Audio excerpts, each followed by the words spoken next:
добро и благословено утро.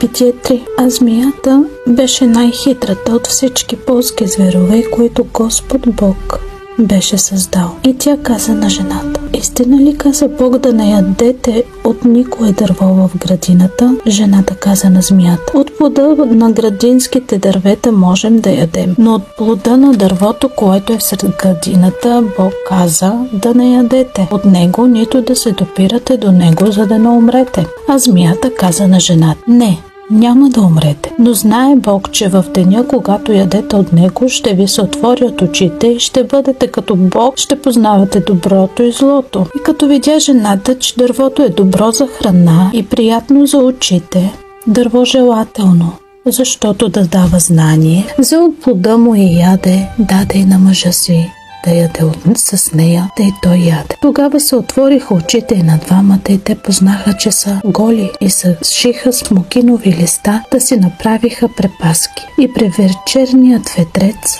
чуха гласа на Господа Бога, който ходеше в градината. И човекът и жена му се скриха от лицето на Господ Бог между градинските дървета. Но Господ Бог повика човека и му каза: къде си? А той каза: чух гласа ти в градината и се оплаших, защото съм гол и се скрих. А Господ Бог му рече: кой ти каза, че си гол? Да не би да си ял от дървото, от което ти заповядах да не ядеш? И човекът рече: жената, която ти си ми дал спътница, тя ми даде от дървото и ядох. И Господ Бог рече на жената: какво е това, което си сторила? А жената каза: змията ме подмами и ядох. Тогава каза Господ Бог на змията: понеже си сторила това, проклета да си сред всички животни и сред всички полски зверове. По корема си ще се влачиш и пръст ще ядеш през всичките си дни на живота си. Ще поставя вражда между тебе и жената и между твоето потомство и нейното потомство. То ще ти нарани главата, а ти ще му нараниш петата. На жената каза: ще ти преумножа мъките в бременността, а в мъки ще раждаш чада и на мъжа ти ще бъде подчинено всяко твое желание и той ще те владее. А на човека каза: понеже си послушал гласа на жена си и си ял от дървото, за което ти заповядах, като казах да не ядеш от него, то проклета да бъде земята поради тебе. С мъки ще се прехранваш от нея през всичките дни на живота си. Тръни и бодли ще ти ражда. И ти ще ядеш полската трева. С пот на лицето си ще ядеш хляб, докато се върнеш в земята,